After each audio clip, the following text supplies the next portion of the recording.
I've just been hanging out today.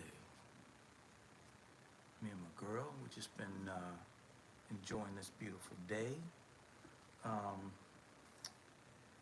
Olive, hanging out here. I'm gonna wait till some people join up. I know this is a little impromptu. As a baseball player, man, you gotta get that hat just right there. But little impromptu. I'm going live today. I've been telling everybody I'm trying to build up my YouTube following here.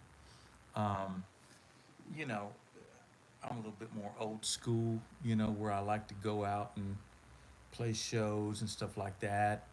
And that was really how I kind of communicated to everybody back in the day.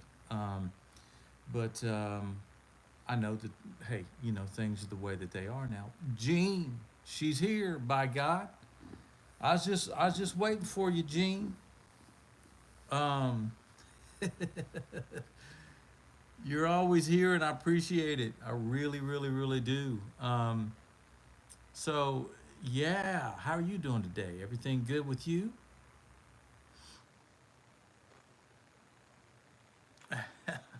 Yeah, it's just me and you here right now, Gene. Okay, we got 5 people in here. Good. I'm glad you're doing good. I'm doing good. I'm doing good here too. Yes. So who else is here? I see we got 5 people in here. Oh, I sound better. Oh, listen, I'm much better today.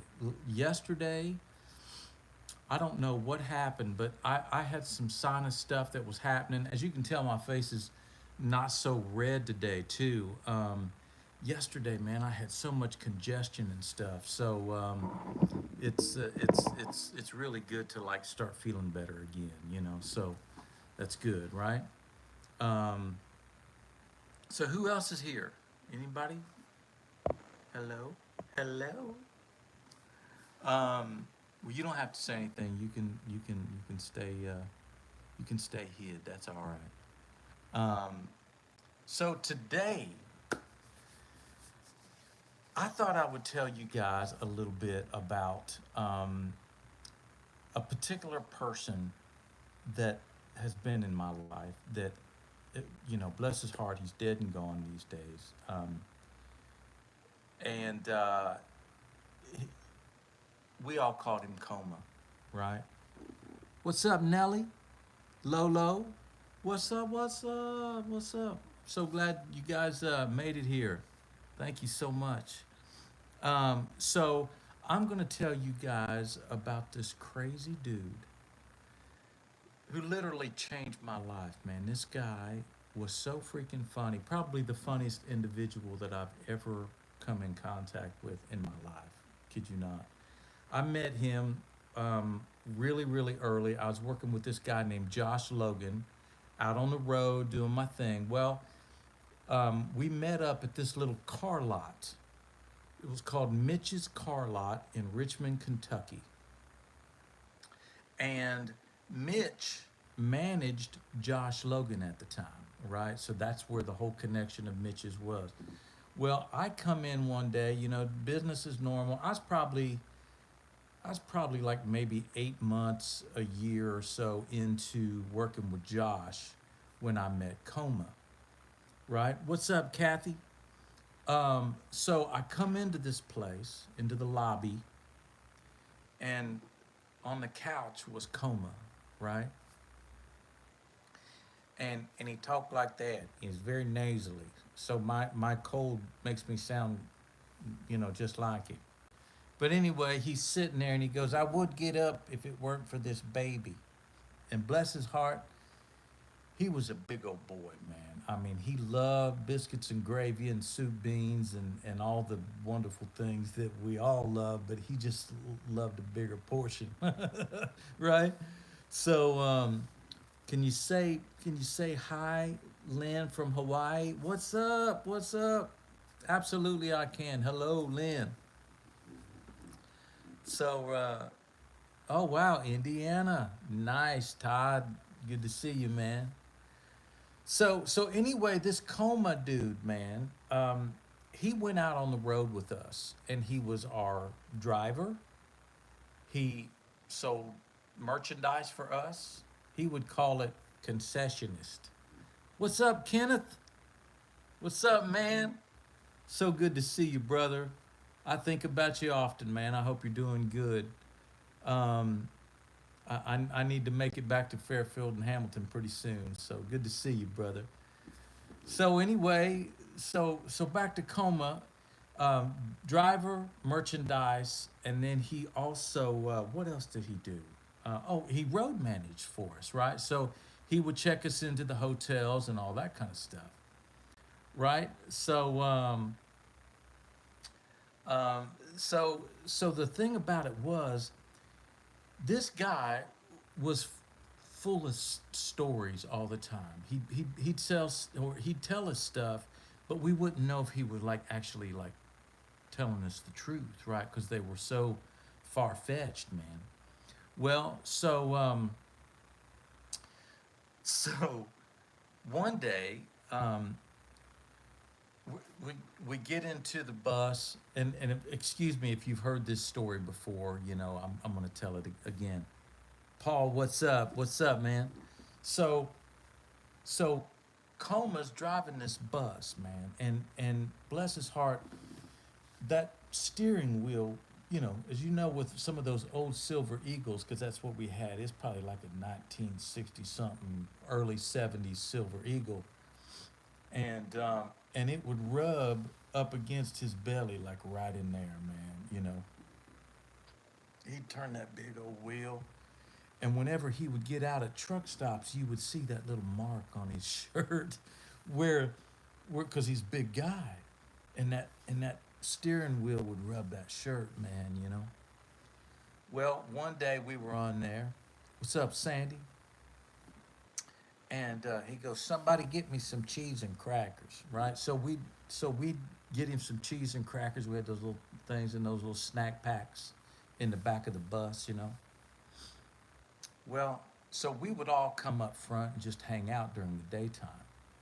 Well, Coma, we were, getting ready to go on this particular trip or whatever, and he goes, "Hey, boys, listen, man," and he'd rub his hat like that all the time. He'd say, "Listen, man," he'd say, "I need to tell you boys something." Thank you, Kathy. He said, "My wife, we're gonna head to Virginia." He said, "My wife's gonna cook us some breakfast tomorrow morning." And we're like, "All right, cool, cool." And he goes, "Now listen, I need to warn you." He said, "My wife is a midget, my son's a midget, and I got a 4.5 foot dog named Cujo and a morphodite goat." We were like, we were like, "What do you got, man?" And again, we're just thinking that he's just full of it, man. Because you never know. I mean, his stories were gigantic and just so exaggerated, and we're like, "Okay," and we're all laughing. "Don't you laugh, man, I'm serious." Well, we laughed anyway. So uh so sure enough, we uh we drove all night. We went to bed or whatever. We woke up the next morning. Well, when we pulled up, y'all, we were heading straight up this hillbilly hill, man. And it was like hillbilly central, man. I mean, we're talking about like cars out in the front, jacked up on the concrete blocks. I mean, quintessential redneck, right? And I mean, it full out. Well, sure enough, we got about to the top of the hill, and we pulled in. He wheeled that bus in there, and we pulled up into there. And y'all, I kid you not, we're all up front by this point, because we know we're getting ready to stop. Well, we get up there and we look out the window, and his little wife was looking out through that little picket fence through the on the front porch, and and she was a little midget, man. She was looking out through there. And then right next to her was his son. He was way down here, man. He was looking through that picket fence. And, and he goes, and he turned around to us and he goes, "Didn't I tell you, boys?" And we're like, "Oh my God, you know." Well, so sure enough, we all piled off the bus and we're just quiet as mice, man. We're like, "Oh my God, the dude was telling us the truth, man." Right? So sure enough, we get up there, we get up, and we had to bend down and we hugged Marcia, his wife. We had to bend down a little bit low and we hugged Buck. And they were just as nice as they could be. We're making small talk on the front porch. Well, about that time, right? You heard Marcia kind of pitter patter around through that little screen door. She's inside, man. Well, we all go inside. Looked straight out of 1972, man. It had paneling on the walls, had the freaking, the corduroy couch, the big shag carpet, the big old boob tube, man, that they'd watch at night and stuff. And I'm like, oh my gosh. And so sure enough, so sure enough, we go into the kitchen and there's this little stool that they had for Marcia to hop up on, and she hopped up on that little thing. She picked up a big old spoon. Well, to her it was big, and she was stirring that bulldog gravy, man. And we're like, oh my gosh, and it was smelling so good. Now, if you're not familiar with bulldog gravy, it's like an old term. I didn't know what it was because when Coma first told us, he said, "Yeah," he said, "my wife's gonna cook us up some bulldog gravy or some cat head biscuits and some bulldog gravy." I was like, "What is that?" I'd never heard of that. Now I loved biscuits and gravy, but I didn't know what all that other stuff was. Well, basically, bulldog gravy was like an old World War II thing or something, where they would make they put sausage in it or something. And all it is just cream gravy. And the cat head biscuits were big old biscuits that's as big as a cat head, right? So that's what the whole thing was, right? So we're in there, we're smelling that bulldog gravy, man. Those cat head biscuits in the oven. Well, about that time, Coma was standing back there, and he goes, what says, "Women, hello from Central Kentucky, love, Josh Logan. I met you first playing with Josh over the river in Indiana. Wow. Oh my gosh. See, well, okay, you know the whole outfit then, right? So sure enough, he's over there and he goes, "Okay, boys," and he'd rub his hat. He goes, "Look, listen, man." He said, "What you're about to see is the eighth wonder of the world." Now he'd cuss like a sailor, so I'm not gonna cuss. But he would. He'd cuss, man. He said, "What you're about to see is a seventh something something other world. And he said, "You won't believe your eyes." Well, we all stepped outside on this little porch. Well, on the side of his house was a chain link fence, just a normal chain link fence. There wasn't one blade of grass that I saw, man. Not one. It was just nothing but mud, man. You know how you see pictures of like D-Day and stuff, where it's like just completely like mud and like dead trees and stuff sitting up and this and that or whatever. That's the way it looked like. And you know why? It was because of his dog, Cujo. Cujo would run a trench all the way up and down that fence, man. He would just run back and forth. And we saw it to begin with. We're like, what in the world's going on with this yard, man? Well, about that time, from around the freaking corner, Yakakapow, yakakapow, yakakapow. Here come that freaking dog, man. And it had him a freaking barrel like you'd see in the cartoons. It had him a barrel around that freaking dog's neck like he's gonna save somebody in Alaska or something, right? And he had that thing and he was slobbering. Here he comes. And it looked like it was slow motion because the thing was so freaking big, man.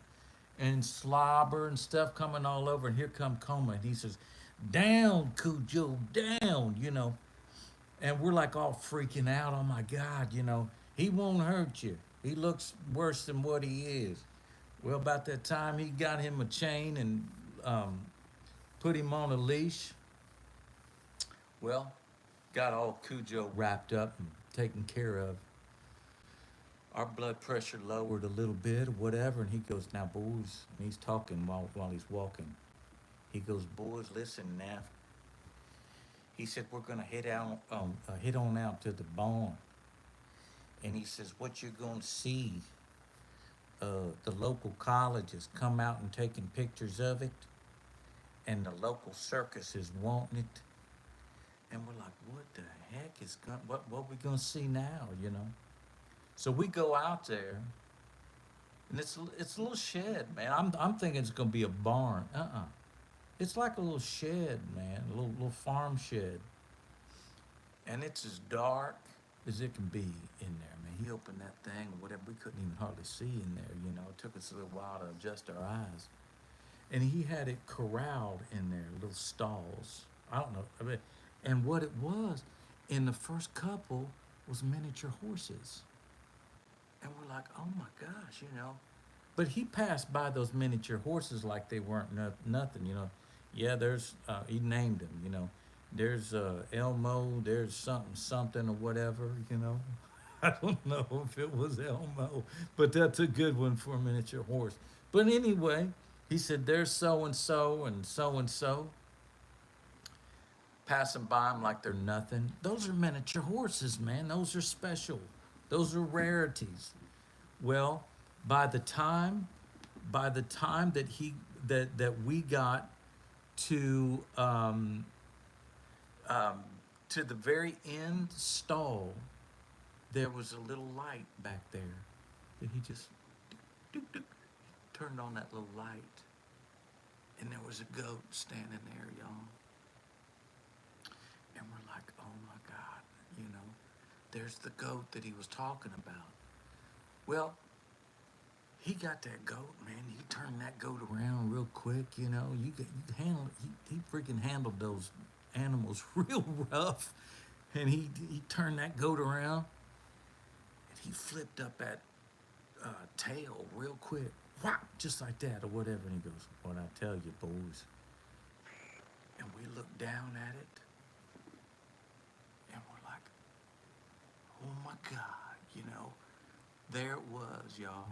It had all of the genitalia, all of it, right? I'm not going to tell you what all it had. I'm going to leave it to your imagination. But it was male and female parts, all of it, stacked in a row. All right? And we're like, what? But he called it a morphodite. It was actually a hermaphrodite, but that's not what he called it. It was a morphodite goat. And I swear, y'all, from then on out, any story that Coma would ever tell, we always thought, you know what, there's a possibility that it could actually be real. So I had to share that with you guys. I don't know if you've ever heard that story or not, but I had to share it with you, right? Now I'm gonna tell you one more. I'm gonna tell you one more Coma story, and then I'll let you go. Because these stories are infamous, man. I mean, especially for the guys in Little Texas, Josh Logan, anybody who I've ever met. I've always told these stories because they're just incredible stories. So I'll tell you one more. So years later, I was with Hot Apple Pie, right? I'm in the band Hot Apple Pie. And so we're at sound check. We're someplace in Virginia. And I had let Coleman know, hey man, we're going to be in your neck of the woods. Didn't think that he'd come out, at all or whatever, because it'd been years after Little Texas. And because there for a while, Coma even went out on the road with Little Texas just for a little bit. But he smoked, and the guys from Little Texas didn't like that. So we couldn't keep him around. But he was certainly comic relief for sure. So anyway, so fast forward, we're in hot apple pie days. We're at sound check, right?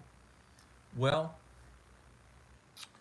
in through the door came Coma, his son Buck, bigger now but not much.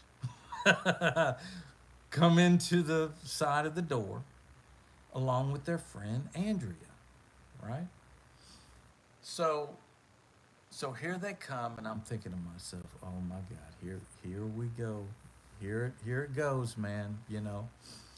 So after sound check, Combs was like, hey, and he'd get really close like this. And he'd breathe real heavy because he's so big and round. And he'd snort a little bit like a little pig. Like that, right? And he'd say, man, where you guys staying? And I said, man, we're going to be over at the Red Roof Inn. And he said, you won't believe it, man. He said, that's where me and Buck and Andrew are staying. We'll drive you back there. And I'm thinking, oh man, okay, here we go. All right, let's do it, man. So we get in the truck.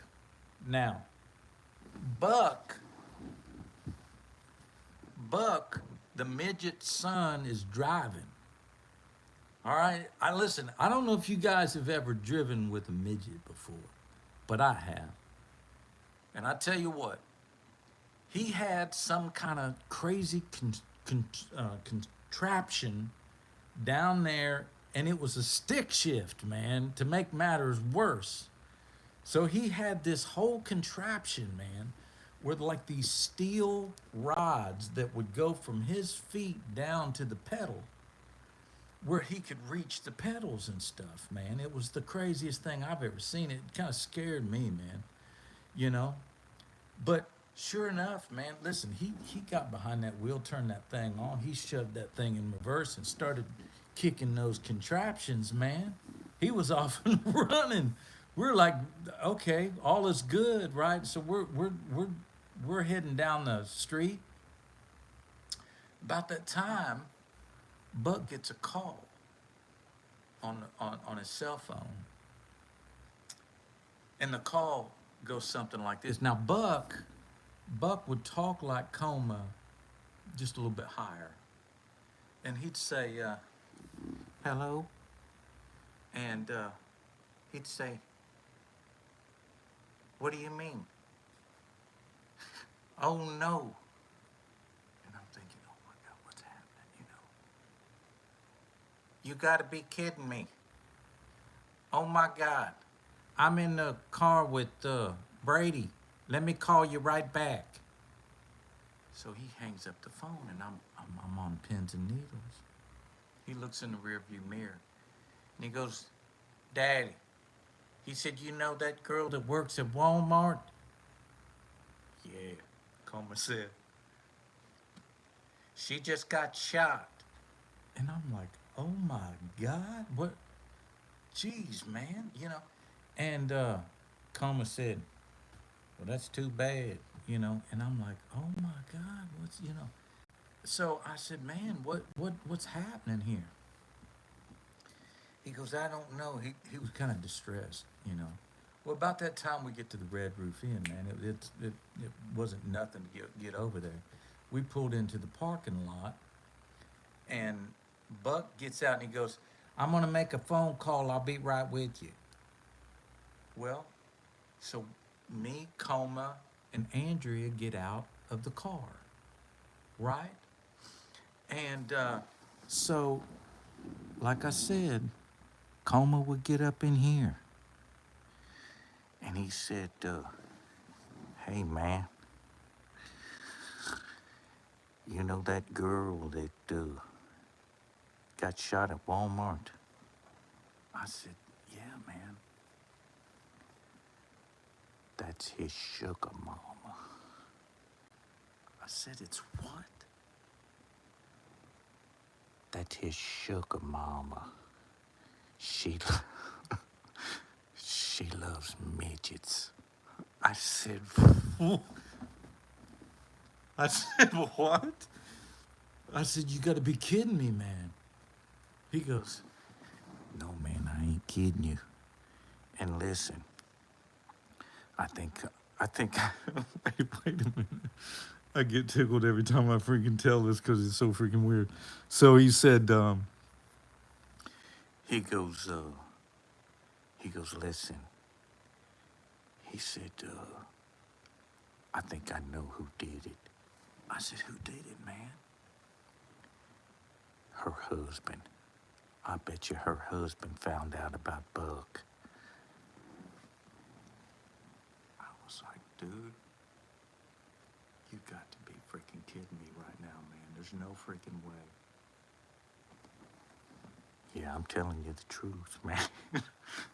And I was like, oh my god! And it was hard for me to hold it together, y'all, because listen, there's a lot of emotions that's happening. For one thing, I feel terrible about this woman that's got shot at Walmart. Okay, that's first and foremost. Secondly, I feel bad for Buck because that's his friend. And third, I'm thinking about my freaking, thinking about my safety, man, because I'm thinking, listen, I'm with Buck. If this dude knows where Buck is, then I'm in his vicinity, and I could get shot right here at Red Roof Inn, right? So I'm like, I'm a little freaked out here, right? So we're walking to the hotel room, and we get there, and we get there, and we get into the room, and Coma's on one bed, Andrea's on another bed, and I'm just sitting there on the little table. Well, not too long after Buck comes in, and he's real sad. Oh man, man, I said, everything okay? Yeah, man.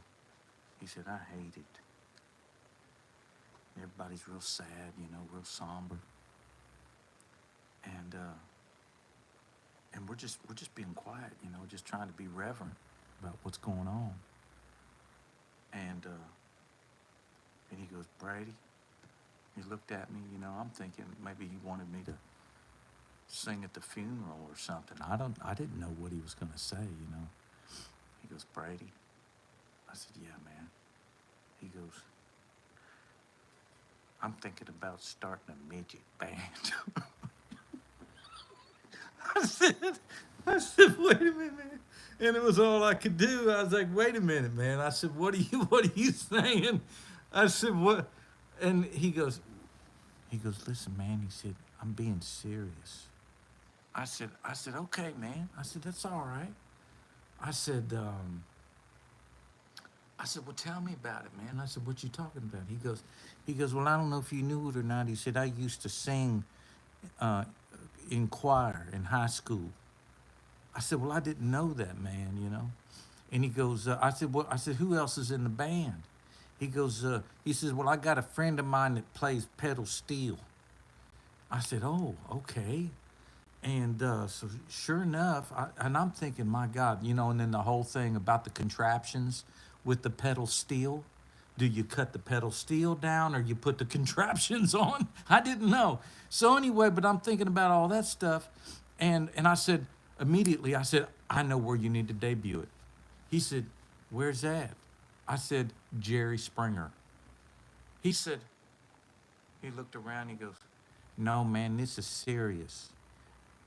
And I It was all I could do. The reason why I said Jerry Springer is because he had already been on Jerry Springer. You can probably find it on YouTube where he was on there one time as like an actor kind of thing or whatever, where it was him and this real pretty girl on there or whatever. And his whole fetish was he would like to wear diapers underneath his pants, right? So he literally was on Jerry Springer one time. So, so anyway, so it was this whole thing. Well, Andrea is on the other bed over there, and she goes, "There's nothing special about being on Jerry Springer." And I said, and I looked over at her and I said, "Well, how do you?" I said, "How do you know?" I said, "Have you been on Jerry Springer?" Yeah. I said, "Well, what did you do on Jerry Springer?" She said, "Well, what they had me do was they they they airbrushed my body to make me look like a cougar, and I rode around I rode around in a baby pool." I said, "You did what? You did what?" And I was like, "God, no!" It was the craziest thing in the world. About that time, her phone rang, and it was a parody of Toby Keith's song. "I love this bar. It's my kind of place." The parody was, "I love NASCAR. It's my kind of race," right? So I'm just saying, it was full redneckville right there at the Red Roof Inn, man. So, so I'm telling you, between Coma, Buck, and Andrea, you never knew what was gonna happen. All right, so that's my stories today. I got to get out of here because I took way too long telling those stories.